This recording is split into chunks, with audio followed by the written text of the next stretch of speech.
This is the first section of a two-part tutorial looking at drawing isometric cylinders.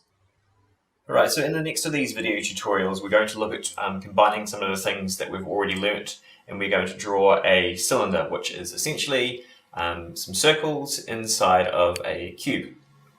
And so I'm going to initially draw two circles, and those are going to be the outside edge and the inside edge of my cylinder, and then we're going to draw a box, and that's going to be the crate around the cylinder, and I'll explain what a crate means when I get to that stage. So first let's draw our cylinders, our circles.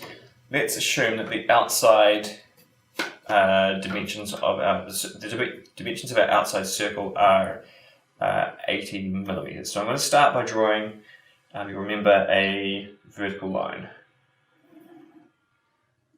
Now you'll notice I'm keeping my lines here nice and light. Those are construction lines. So they're lines that we won't actually see in the final drawing, or we'll see but only really faintly. Now I measure 80 millimeters up my edge, 80 millimeters from 0, and I'll make some marks. And then I'm going to draw some lines at 30 degrees coming back from this edge. And this will be the square that my circle sits in. So you'll remember from the last video that isometric circles always sit inside isometric squares. So again, some nice light lines. Make sure that these are 80 millimeters each.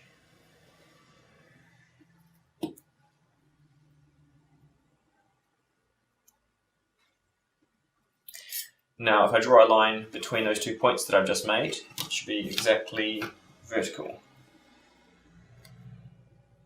It is.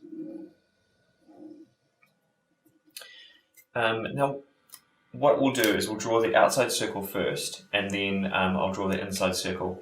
Now it's going to get a little bit complex, a little bit messy, but hopefully you'll still be able to follow along. So remembering to draw a circle, we draw a line between the two opposite points there and the two opposite points here. And then we draw a line running across this way and a line running down that way, and they should be in our centre point.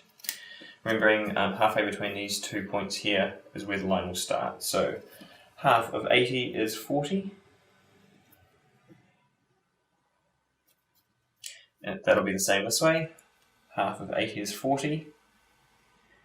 Now, you might have noticed on the last two videos that these lines always tended to go through the centre line there. That's always going to be the case. So instead of measuring these out every time, what we can just do is use our 30-60 set square to plot lines that run through the centre where these two lines here cross. So I'm just going to do that, and it hits my 40 millimeter mark quite nicely, and I'll just do a line up and down, a vertical line, and once again it hits my mark nicely and it goes through the centre. So using my compass now, I won't explain everything as I'm going along because you will have seen this in the earlier tutorial videos. I can scribe my outside arcs.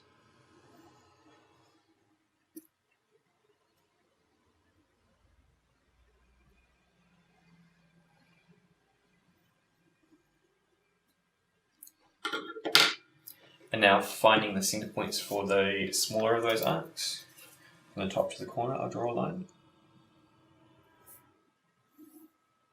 where it crosses this longer axis. It's my centre point, and I'll draw a line from the bottom to that corner.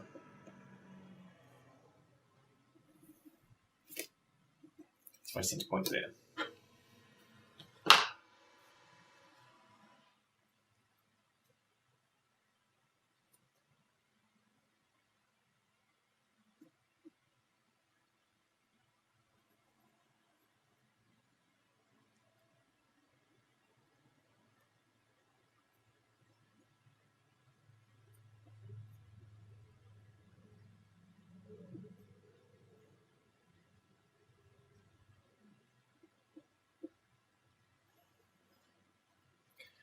So there we have one isometric circle.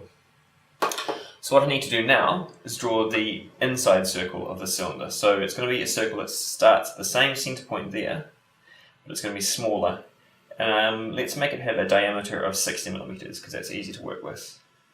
So what I'm going to do now is draw a box or a crate or a square that the inside circle can sit inside. And so I'm going to measure 30 millimeters along this line that way and 30 millimeters along the line that way to find out where the edges of my crate are.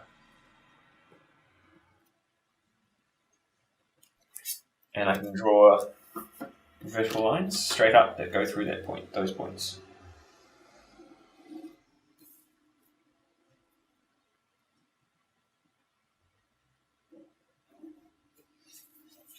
I'm going to do the same, measuring up and down this vertical line here. 30 millimeters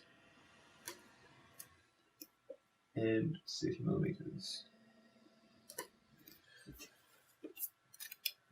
And I'll use my 30-60 set square to mark in the bottom and top edges of that box, of the new box.